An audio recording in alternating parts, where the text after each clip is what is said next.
नमस्कार, स्वागत है आज का एक बार फिर से व्याकरण के नए चैप्टर में। और आज हमारा जो चैप्टर रहने वाला है वो रहने वाला है छंद। ठीक है, एक नंबर का क्वेश्चन इसमें से भी कई बार पूछ लिया जाता है आपका। और अब सबसे पहला क्वेश्चन यहाँ पर बन जाता है कि छंद किसे कहते हैं। तो छंद की अगर हमें परिभाषा देनी है तो हम क्या देंगे? छंद उस रचना का नाम है, छंद उस रचना का नाम है जिसमें जिसमें अक्षरों,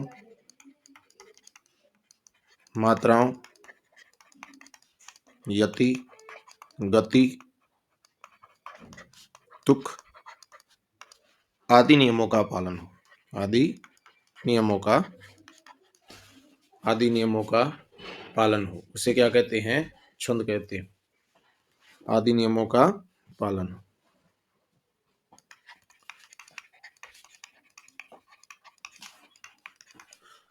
देखिए दोस्तों, इसमें क्या है कि इसमें जो अक्षर हैं वो गिने जा सकते हैं, यानी कि कोई एक पंक्ति आ जाएगी, उसमें कितने अक्षर हैं, उसमें कितनी मात्राएं हैं, यति क्या है, गति क्या है, तुकबंदी क्या है, तो ये आगे चल करके आपको पता चलेगा। तो जब किसी भी पंक्ति में अक्षर, मात्रा, कहाँ रुकना है, कहाँ चलना है, आदि नियमों का पालन होता है तो वो क्या कहलाता है?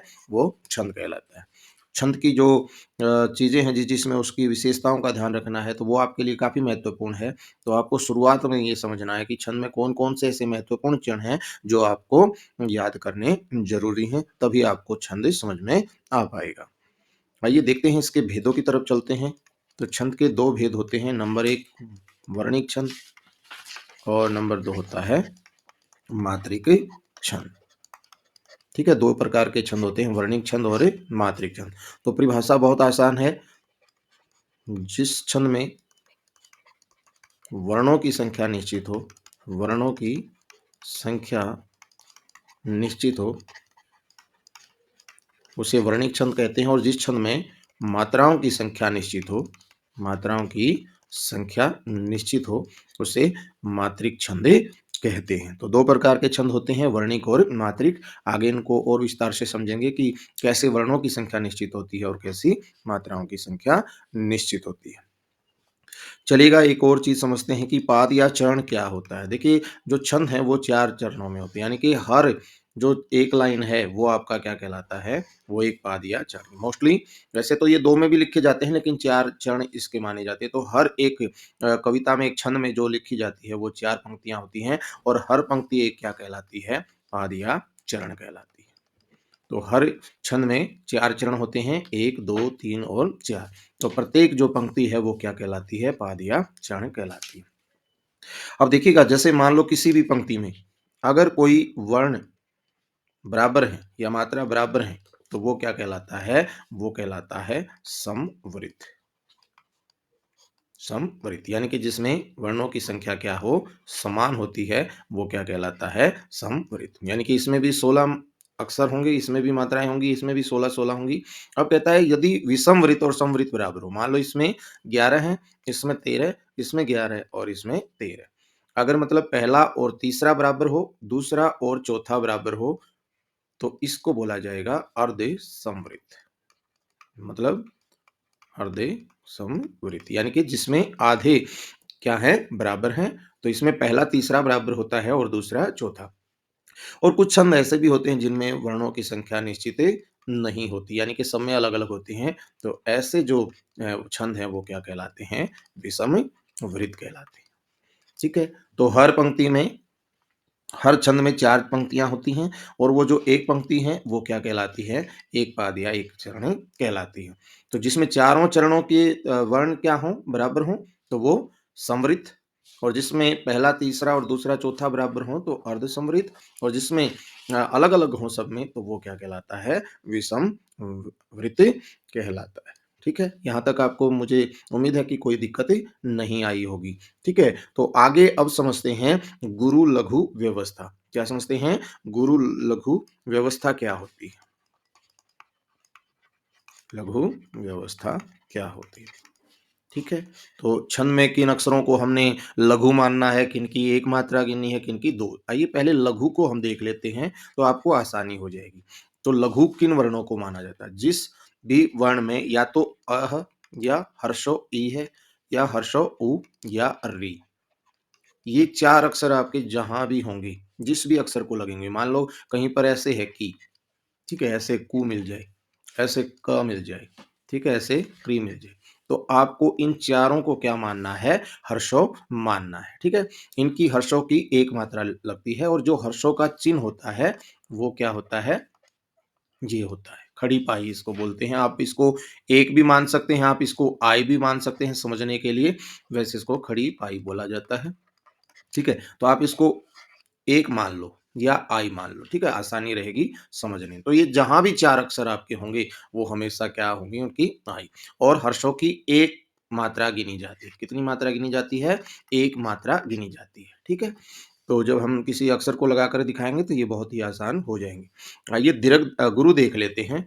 तो गुरु एक तो जो इनसे अलग बच गए हैं वो सारे ही गुरु हैं, जैसे आ, दीर्घ ई, दीर्घ उ, ठीक है, ए की मात्रा जहाँ भी होगी, ऐ की मात्रा जहाँ होगी, ओ की मात्रा जहाँ होगी और औ की मात्रा जहाँ होगी, ये जहाँ भी ये मात्रा होंगी उनको दीर्घ माना जाएगा। इसके अलावा भी दूसरे में क्या कहता है दूसरे नियम में जहाँ भी आपका अनुस्वार लगा होगा, किसी भी अक्षर को मान लो भई, जैसे अभी मैं एग्ज़ाम्पल समझाऊँगा, अनुस्वार लगा होगा वहाँ भी आपका क्या हो जाएगा? गुरु माना जाएगा। और जहाँ भी विसर्ग लगे होंगे किसी भी अक्षर को, उसको भी गुरु माना जाएगा। लेकिन ध्यान रखना है आपको कि किसी भी अक्षर को अगर चंद्र बिंदु लगा है तो फिर ये आपका हर्षौ ही माना जाएगा।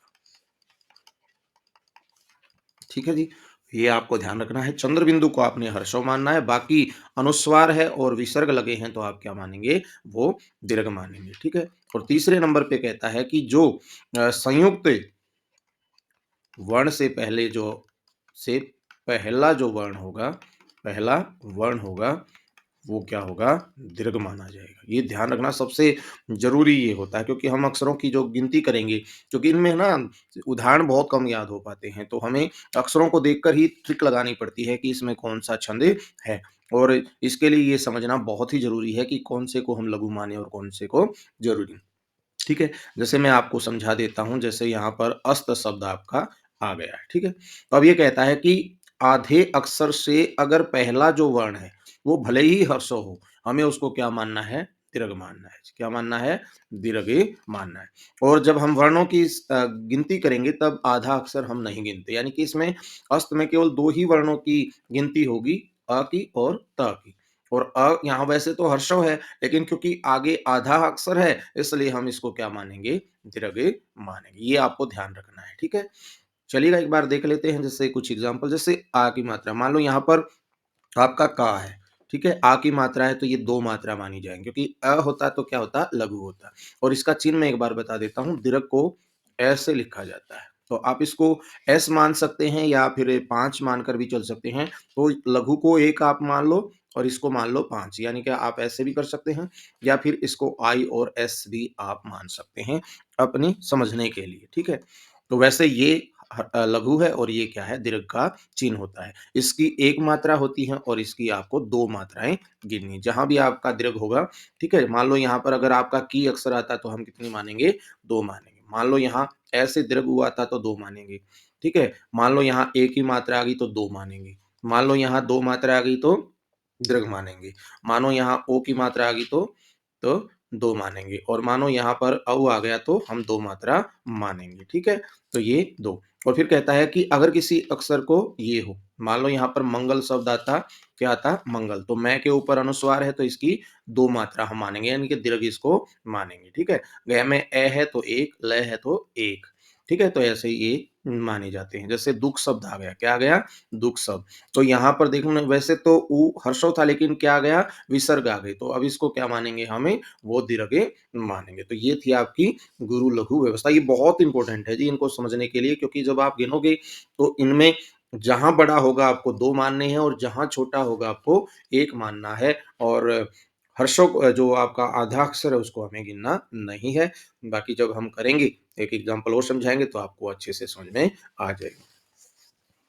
कुछ ऐसे भी वर्ण होते हैं जो अशुभ या दग्धाक्षर माना जाता है। भई क्या माना जाता है? अशुभ। तो एक बार ये क्वेश्चन पूछा गया था, तो 4 ऑप्शन दे दिए थे, ये पूछ लिया था कि इनमें से छंदों में कौन से अशुभ वर्ण माने जाते हैं? ठीक है, इनको दग्धाक्षर भी कहा जाता है। एक ही बार पूछा गया है कि कौन से छंद में ऐसे वर्ण होते हैं जो अशुभ माने जाते हैं। अशुभ का मतलब प्राय जो कवि हैं, इन अक्षरों को लेकर के वो कोई भी श्लोक या कविता की रचना शुरू नहीं करते हैं। तो जैसे छंदों में जो नहीं करते, ठीक है? एक तो ख आपका है, एक ह और एक र और एक भ और एक श। तो ये 5 अक्षर हैं जी आपके, कितने हैं? 5 वर्ण हैं, तो ये अशुभ माने जाते हैं, यानी कि मोस्टली प्राय जो कवि हैं, इन अपनी रचनाओं को इन अक्षरों से, शब्दों से शुरू करने में थोड़ा-सा अशुभ मानते हैं कि इनसे हमें अपनी कविता शुरू नहीं करनी है। तो इसको भी आप एक बार याद करके ध्यान में ज़रूर रखिएगा कि ये अशुभ अक्षर हैं, इनको दग्धाक्षर भी कहा जाता है। तो ये एक बार पेपर में भी पूछा जा चुका है। ठीक है जी, आइए यति और गति, इनका भी बड़ा महत्व होता है। यति और गति क्या कहलाती है? तो देखिएगा छंदों को पढ़ते समय छंदों को पढ़ते समय भावों की स्पष्टता के लिए भावों की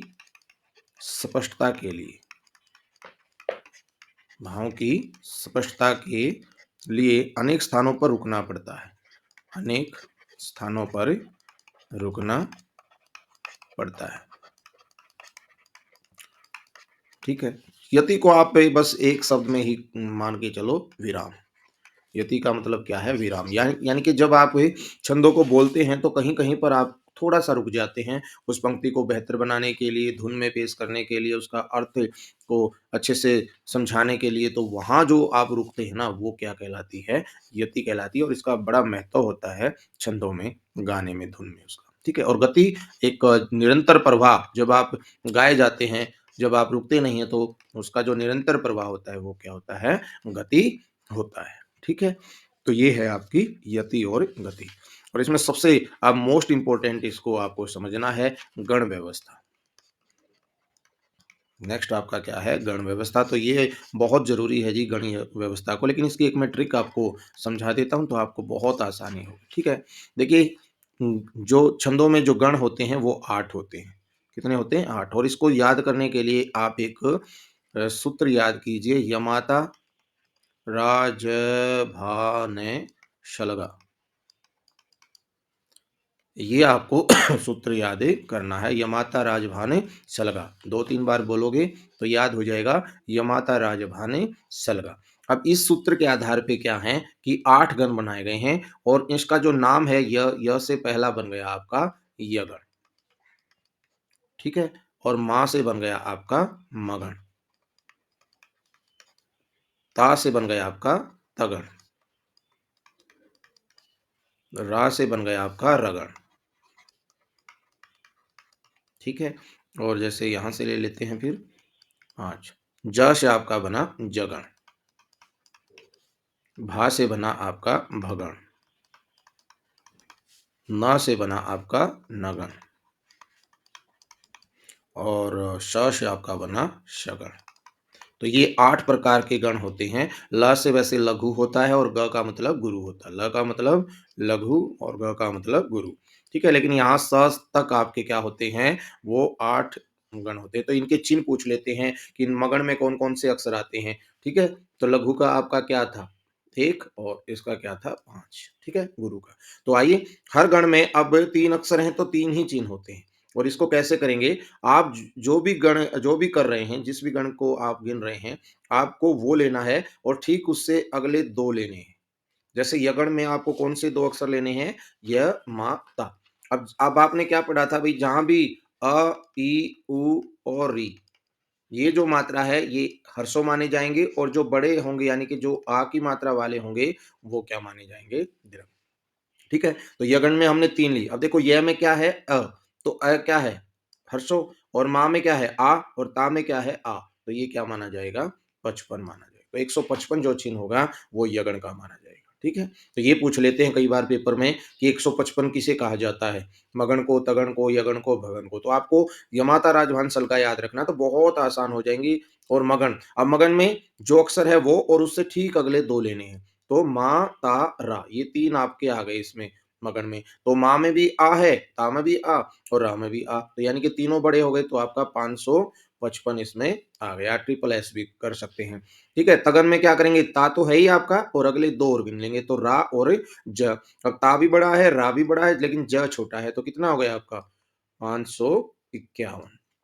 ठीक है, अब रा से आ जाइए रा, रा में आ है तो 5 तो 2 और गिनेंगे इसके रा, ज, भा से हम लिखेंगे तो 5 1 और 5 5 1 और 5 ठीक है जी।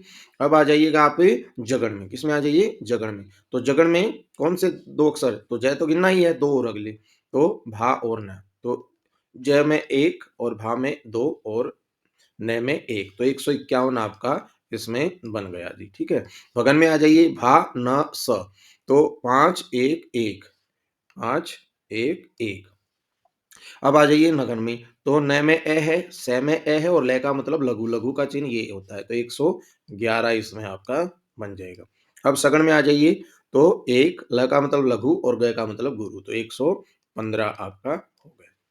तो ये थी आपकी गण व्यवस्था। देखिए कितनी आसानी से आपको इसमें श्लोक में जब आप निशान लगाएँगे और ये गण व्यवस्था समझेंगे तो पेपर में आपका कैसे पूछ लिया जाता है, आपका या तो ये पूछ लिया जाता है भई रगड़ का चिन्ह बताइए, रगड़ का चिन्ह बताइए, तो आपको ये याद करना है यमाता राजभान सलगा। तो जो अक्षर आप कर रहे हैं एक तो वो आपको लेना है और उससे ठीक अगले 2 लेने हैं। जिन भी अक्षरों में ए की मात्रा हो वो 1 माना जाएगा और जिनकी मात्रा आ की है उनको आपको 2 मानना है। तो ये आपकी क्या है? वो गण व्यवस्था है। ठीक है? एग्ज़ाम्पल अगर आप करना चाहें तो आप देख सकते हैं जैसे भई मैंने लिखा है यहाँ पर यशोदा शब्द लिखा है। क्या लिखा है? यशोदा। ठीक है? ऐसे चिन्ह लगाने भी आ सकते हैं आपको जैसे पेपर में। ठीक है? तो जैसे एक स्क्रीनिंग पेपर में आया था कि उसमें एक शब्द दिया था और उस शब्द को हमें ये चिन्ह लगाने थे कि किस शब्द में सही चिन्ह लगे हैं। ठीक है? तो इसमें मैंने क्या कहा था एक-एक अक्षर को हम गिनते हैं जिसमें हर्षों होंगे वो एक मात्रा होगी और जिनमें दीर्घ होगा उनमें वो ऐसे लग जाएगा। देखिए य में ए है तो 1 लग गया। अब श में ओ की मात्रा है तो ओ किसमें आता है? भई दीर्घ में आता है। ठीक है? आ, दीर्घ ई, दीर्घ उ, ए, ऐ, ओ, औ। ठीक है? ये सारे दीर्घ आएगा तो इसमें ये हो जाएगा और द में आ है तो ये दीर्घ हो जाएगा। तो इसका मतलब यशोदा वो यगन का उदाहरण है। ठीक है? जैसे आपने लिया माताजी। ठीक है? अब देखिए ये भी आ और ज में भी बड़ी ई तो 555 आपका हो गया। ठीक है? तो तगड़ में जैसे हम ले सकते हैं लाचार आपने ले लिया मान लो। ठीक है? अब आ की मात्रा 5 आ की मात्रा 5 और ए की मात्रा 1 तो 551 हो जाएगा आपका। जैसे आपने लिया जीवनी, क्या लिया? जीवनी। तो अब देखिए बड़ा, छोटा और बड़ा। तो ये इसका मतलब रगड़ का उदाहरण है। ठीक है? जैसे भई आपने ले लिया तलाक, क्या शब्द ले लिया? तलाक ले लिया। तो अभी ए है, आ है, ए है, तो जगन का हो जाएगा। ठीक है? फिर मान लो आपने ले लिया भारत शब्द, आ गया आपका।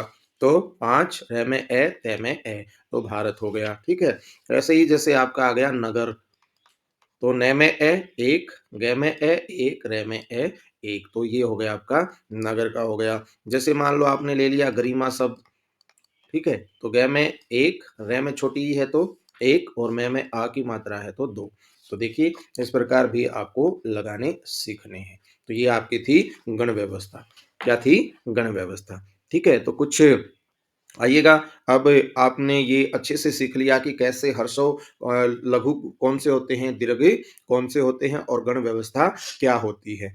तो हमारे 2 प्रकार के छंद थे वर्णिक और मात्रिक। वर्णिक और मात्रिक, जिनमें वर्णों की संख्या निश्चित होती है वर्णिक छंद और जिनमें मात्राओं की संख्या निश्चित होती है मात्रिक छंद कहलाते हैं। ये जो महत्वपूर्ण है परीक्षा की दृष्टि से जो ज़्यादा पूछे जाते हैं उनको हम यहाँ करते हैं। सबसे पहले कुछ मात्रिक छंद देख लेते हैं जो जो बहुत ज़्यादा इम्पोर्टेंट हैं। तो इसमें सबसे ज़्यादा पूछा जाता है पेपर में वो आता है दोहा छंद आपको पूछा जाता है। ठीक है जी? तो दोहा छंद किसे कहते हैं? तो देखिए बहुत आसान है इसके जो विषम चरण है विषम चरण मैंने आपको समझाए थे कि हर हर पंक्ति में कितने होते हैं? 4 चरण होते हैं यानी कि एक लाइन को 1 चरण बोला जाता है, ठीक है? तो ये कहता है विषम कौन से होते हैं? जो 1 और 3 होते हैं और जो सम चरण कौन से होते हैं? जो 2 और 4 होते हैं। तो 1 और 3 विषम और 2 और 4 सम होते हैं। तो विषम चरण में क्या कहता है कि 13 मात्राएँ हों। कितनी मात्राएँ? 13 मात्राएँ। इसमें मात्राएँ गिननी है आपकी और मात्राएँ मैंने कैसे बताया था, जो हर्षों है उसकी एक मात्रा गिनी जाएगी और जो दीर्घ हैं यानी कि जो जिनको ये चिन्ह लगेगा उनकी एक मात्रा गिनी जाएगी और जिनको ये चिन्ह लगेगा उसकी 2 मात्रा मानी जाएँगी। तो ये कहता है कि जिसके विषम चरण में क्या हो जी 13 मात्राएँ हों और जिसके सम चरण में 11 मात्राएँ हों। 11 मात्राएँ हों, तो वो क्या कहलाता है दोहा छंद। देखिए वहाँ पर एक एग्ज़ाम्पल मिलेगा और आपको क्या करना है उसमें दिए गए जो अक्षर हैं, उनकी मात्राओं को गिनना है। अगर वो इनके ऊपर अगर उसके पहले और तीसरे चरण में 13 मात्राएँ हो रही हैं, 11 मात्राएँ दूसरे चौथे में हो रही हैं, तो आप समझ जाना ट्रिक के माध्यम से। ये इसकी ट्रिक भी है और इनकी पहचान भी है। तो छंदों को आप ऐसे ही पहचान पाएँगे। जैसे एक एग्ज़ाम्पल आप यहाँ देखेंगे, करते, करते, अभ्यास्ते, जड़मति होते, सुजाने, रसरी आवते, रसरी आवते, जातते, सिल पर परत निशान, सिल पर परते निशान। ठीक है, जैसे आपका ये एग्जाम्पल आ गया दोहा छंद से, तो ये क्या कहता है, अभी जिसके पहले और तीसरे, अब पहला तीसरा कौन सा है आपका, वो कौन सा है, ये है जी पहला और तीसरा। तो ये कहता है कि इनमें क्या हो 13 मात्राएं हो, क्या हो 13 मात्राएं। और क्या कहता है कि जो दूसरा और चौथा यानी कि सम है उसमें कितनी मात्राएं हो जी, वो आपकी कितनी हो 11 मात्राएँ, तो इसमें और इसमें कितनी मात्राएँ हों? 11 मात्राएँ हों, ठीक है? तो वो आपका क्या कहलाएगा? दोहा छंद। अब हम गिनेंगे कि कैसे आप 13 और 11 हैं और कैसे ये दोहा छंद। अब देखिए, मैंने फिर एक बार बता देता हूँ कि जहाँ भी अ और ई और उ, री, ये जहाँ 4 मात्राएँ होंगी, वो आपको हर्षों माननी है और जहाँ आ, बड़ी ई, बड़ा ऊ, ए, ऐ, ओ, औ, अं, अ और आधे से पहला अक्षर, आधे से पहला अक्षर, पहला वर्ण क्या मानना है आपको? वो दीर्घ मानना है जी और इसकी चिन्ह होती है ये और इसकी 2 मात्राएँ मानी जाती है। जहाँ भी ये चिन्ह आएगा 2 और जहाँ ये आएगा 1। आइए देखते हैं अब एक बार करके देखिए। क में ए है तो 1 मानी जाएगी, र में ए है तो 1, ट में ए है तो 1। ठीक है? तो ये भी करेक्ट था तो ये हो गई। अब देखिए वैसे तो ए यहाँ क्या है ह्रस्व है, लेकिन मैंने बताया था यदि आधा अक्षर है और आधे अक्षर से जो भी पहला वर्ण है वो आपको क्या मानना है? दीर्घ मानना है, तो ये हो गया जी आपका दीर्घ। आधा अक्षर आपको गिनना नहीं है, ठीक है? अब ये में क्या है? आ की मात्रा और आ की मात्रा किसमें गिनेंगे? दीर्घ में, तो आ की मात्रा दीर्घ हो गई, तो या आपका क्या हो गया? दीर्घ हो गया। अब आ जाइएगा से में, तो से में क्या है? ए है, तो ये हो गया आपका 1। तय में ए की मात्रा है, तो इसको दीर्घ माना जाएगा, तो ये। अब गिन लेते हैं इनको 1, 2, 3, 4, 5, 6 और एस की 2 गिननी है 6 और 2 8, 8 और 2 10, 10 और 1 11, 11 और 2 13। अब देखिए इसने क्या कहा था कि भई जहाँ पहले उसमें कितनी मात्रा हो 13 है, तो इसका मतलब ये अभी तक सही जा रहा है। दूसरे में कितनी होनी चाहिए 11 मात्राएँ, तो 1, 1, 1, 1 क्योंकि तय में हर्षों ई है, छोटी ई की मात्रा है इसलिए हमने इसको गिन दिया, तो 4 हो गई आपकी ये और है में ओ की मात्रा है तो 2 गिनी जाएँगी और तय में ए है तो 1। तो ये भी कितनी हो जाएगी, हर्षों ऊ की मात्रा है तो 1, जय में आ की मात्रा है तो 2 और नय में ए है तो 1। तो अब ये 11 होनी चाहिए। 1 आइए गिनते हैं 1, 2, 3, 4 अब एस की 2 तो 6 और 1 7, 8, 10 और 1 11। तो आपने देखा कि इसमें दूसरे चरण में कितनी है 11 मात्राएँ। अब तीसरे में कितनी होनी चाहिए 13। तो 1, 1, 2, 2, 1, 1, 2, 1 और 2 यानी कि आप इनको 2 की जगह एस करते जाइएगा तो 2 मात्रा ठीक है। तो 1, 2, 2 4, 4 2 6, 7, 8, 10, 11, 2, 13 हो गई। इसमें चौथे में कितनी होनी चाहिए 11। तो देखिए हर्षों ई है तो 1, 1, 1, 1, 1, 1, 1, 1 आ की मात्रा आ गई तो 2 और नय में ए है तो 1। तो ये 11 होनी चाहिए। तो 1, 2, 3, 4, 5, 6, 7, 8, 10 और 1 11 मात्राएँ। तो इसका मतलब आपका ये परफेक्ट है।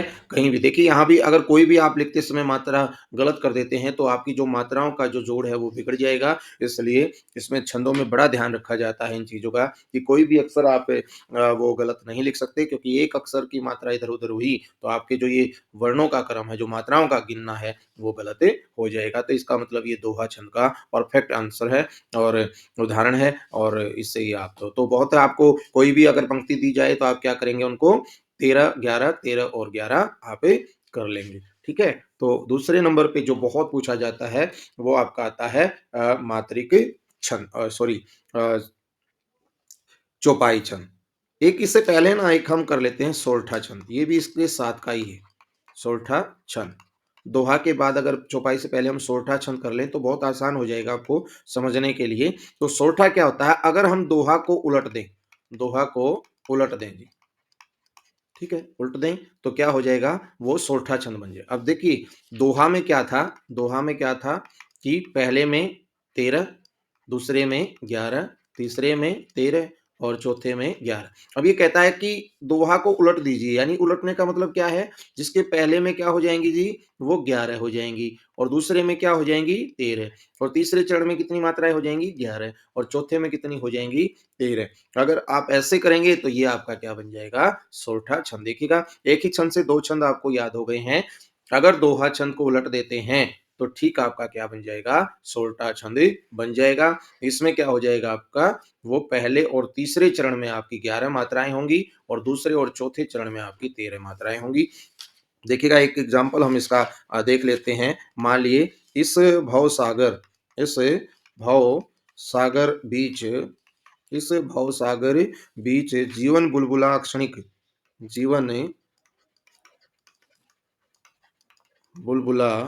अक्षणिक कर्म न कर तू नीच कर्म न कर तू नीच और मानव नित सत्संग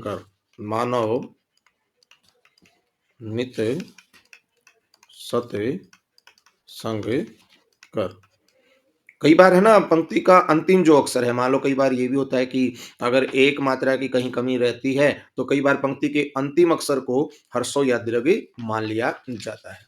ठीक है, मान लो किसी भाई 13 मात्राओं की आवश्यकता थी, 12 बन रही हैं, तो कई बार जो अंतिम अक्षर है तो कवि उसे अपनी सुविधानुसार छंदबद्ध बनाने के लिए उसको दीर्घ या हर्षों मान लिया जाता है, केवल अंतिम अक्षर को, ठीक है। अब ये क्या कहता है कि इसके पहले और तीसरे में 11 मात्राएं, ठीक है, और दूसरे चौथे में 14। ये गिनते हैं, ई है तो एक हो गया आपका, स एक, भ एक, व एक, आ की मात्रा है तो दो, ग एक, र एक, ब में बड़ी की मात्रा है तो दो और च एक।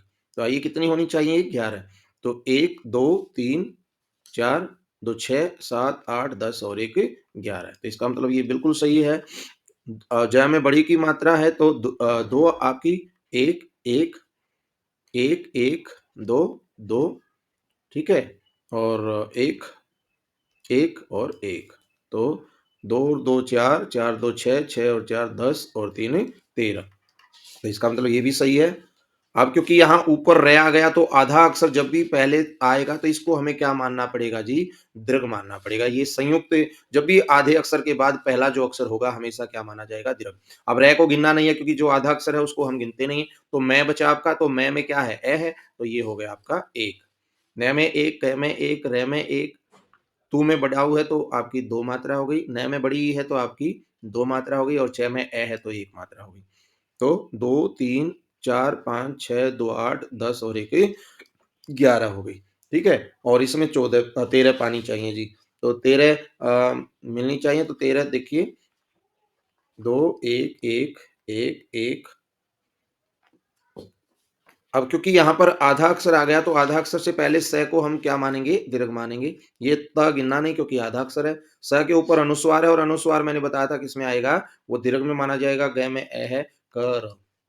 ठीक है? तो ये गिन लेंगे 2, 3, 4, 5, 6, 2, 8, 10, 11, 12 और 1 13। तो इसका मतलब ये सोरठा छंद बिल्कुल सही है आपका। तो देखिएगा 2 छंद आपने सीख लिए एक ही साथ। वो क्या है कि अगर आप इसमें करेंगे दोहा और सोरठा, इनको एक दूसरे को उलट देंगे तो दोहा का जो उल्टा हुआ रूप है वो सोरठा आपका बन जाएगा। ठीक है जी? और जो आपका तीसरे नंबर पे जो बहुत महत्वपूर्ण है वो है आपका कौन-सा है? चौपाई छंद। तुलसीदास की जो चौपाई है, तो आपने देखा होगा बहुत फ़ेमस हुई हैं और उसको कितने अच्छे से धुन से गाया जाता है, तो वो केवल छंदों का ही कमाल है और उन्हीं क्योंकि उन छंदों में जब धुन लगाते हैं, तो प्रत्येक जो अक्षर हैं, वो बराबर होते हैं। तो ये एक समृत छंद है जी। समवृत, समवृत का मतलब मैंने समझाया था जिसमें सभी पंक्तियों में, सभी चरणों में समान जो मात्राएँ होती हैं, वो चौपाई छंद कहलाता है। तो इसके प्रत्येक चरण में यानी कि हर चरण में 4 ही चरण होते हैं, तो 4 चरण में कितनी मात्राएँ होती हैं? 16 मात्राएँ आपकी होती हैं, ठीक है? जैसे रघुकुल रीत सदा चली आई, रघुकुल रीत सदा चली आई, रीत सदा चली आई,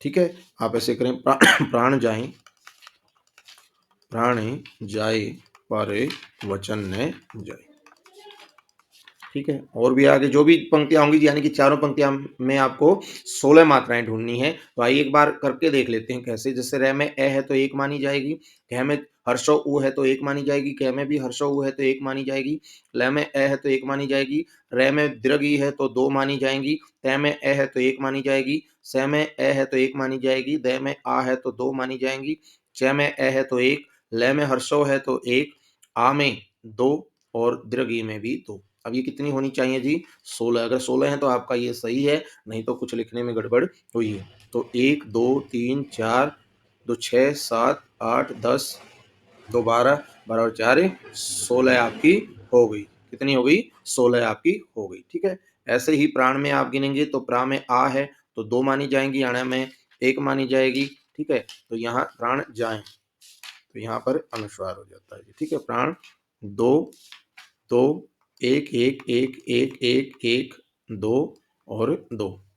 तो 2, 3, 2, 5, 2, 7 और 2, 9 और 4, 13, 4, 17 अच्छा ये जाए मैंने यहाँ पर अनुस्वार नहीं आएगा, प्राण जाए, सही है प्राण जाए, तो यहाँ पर आपकी यह है तो आपका 1 रह गया जी, ठीक है? तो इस प्रकार आपने यहाँ देखी तो कितनी मात्राएँ होगी आपकी 16 मात्रा। इसलिए चौपाई छंद का जो भी एग्ज़ाम्पल आपका बनेगा, ठीक है? वो सब में क्या आएगी? वो आपकी 16 ही मात्राएँ रहेंगी।